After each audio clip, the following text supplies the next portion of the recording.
Hello guys, welcome to my mini blog. আৰু মই পূৰ্ণিমা আপোনালোকক সকলোকে স্বাগতম জনাইছোঁ মোৰ নতুন এটা ফেচবুক পেজলৈ। আৰু আজি মই কি বনাই যাম জানেনে?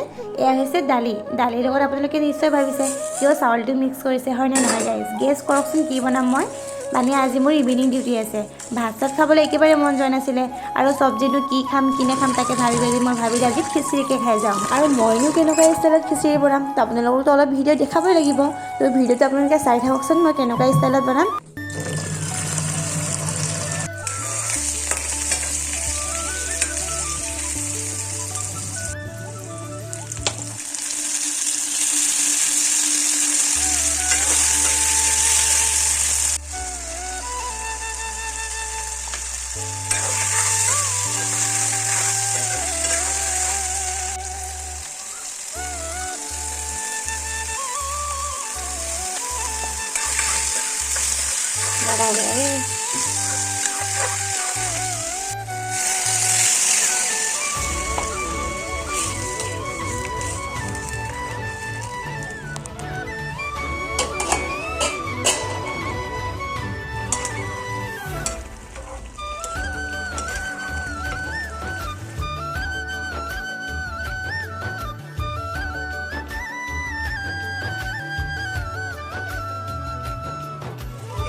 তো এতিয়া ধুনীয়াকৈ বনাই মেলি হৈ গ'ল এতিয়া খাবহে লাগে আৰু যিহেতু ডিউটি আছে খাই মেলি যাব লাগিব আৰু ইয়াত মই ধুনীয়াকৈ বাঢ়ি লৈছোঁ আৰু ইমান ধুনীয়া কালাৰ আহিছে নহয় এতিয়া ধুনীয়াকৈ বাঢ়ি লৈ তাইক আগতীয়াকৈ খুৱাই লৈছোঁ মই এইজনী মোৰ কোন হয় জানেনে আপোনালোকে সদায় ভিডিঅ'ত মোৰ ওলায়ে থাকে কিন্তু মই ভিডিঅ'টোৱে আপলোড নকৰোঁ ভিডিঅ' বনাওঁ কিন্তু ভিডিঅ' আপলোড নকৰোঁ এইজনী হৈছে মোৰ আণ্টিৰ ছোৱালী হয় ধুনীয়াকৈ ভাত পানী খাই বৈ তাইকো খুৱাই লৈ এতিয়া মই ডিউটিলৈ যাবলৈ ৰেডি হৈ গ'লোঁ এয়া চশমা কভাৰ ভৰাই লৈছোঁ আৰু মোৰ লাগতিয়াল বস্তু এইবিলাক দেই এয়া হৈছে মোৰ চাৰ্জাৰটোতো মেইন মোৰ চাৰ্জাৰডাল ভৰাই লৈ পিনি এতিয়া মই যাব লৈছোঁ ডিউটিলৈ আৰু এতিয়া মই অকলে ভিডিঅ' বনাই গৈ অকলে ভিডিঅ' বনাই গৈ আছোঁ এতিয়া মই ডিউটিলৈ যাওঁ আৰু আপোনালোকে মোৰ ভিডিঅ'বোৰ কেনেকুৱা পালে প্লিজ কমেণ্ট কৰি জনাব তো আজিলৈ আহিছে দেই বাই বাই।